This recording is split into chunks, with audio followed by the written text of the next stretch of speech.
और हमने भी कहा है कि एक फेज में हो तो बहुत अच्छा, नहीं तो ज्यादा से ज्यादा 2 फेज में होना चाहिए। ऐसा पहली बार हुआ है कि सभी राजनीतिक दल का जो है एक ही विचार है कि कितना फेज में चुनाव होना चाहिए। आज चुनाव समिति की बैठक भारतीय जनता पार्टी का कल से शुरू हुआ है। अभी हम सिटिंग सीट पर चर्चा कर रहे हैं और आज सिटिंग सीट के अलावा जिस सीट पर भारतीय जनता पार्टी 2020 में चुनाव लड़ी है, हम उस पर भी चर्चा करेंगे। और अभी हम जो है इस चर्चा को एक पैनल बना करके और केंद्रीय नेतृत्व को भेजने का काम करेंगे।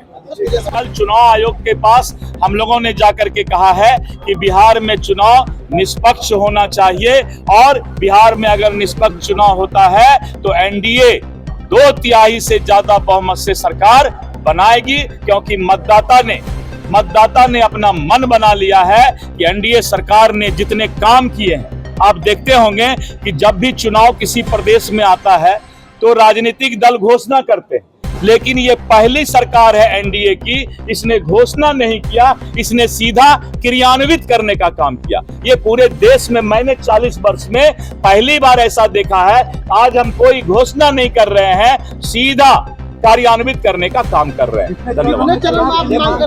हमने कहा है कि अगर एक फेज में हो तो बहुत अच्छी बात है, नहीं तो ज्यादा से ज्यादा 2 फेज में। राष्ट्रीय जनता दल ने भी कहा है, कांग्रेस ने भी कहा है, कम्युनिस्ट ने 1 फेज कहा है, जनता दल यू ने 1 फेज कहा है और हमने भी कहा है कि 1 फेज में हो तो बहुत अच्छा, नहीं तो ज्यादा से ज्यादा 2 फेज में होना चाहिए।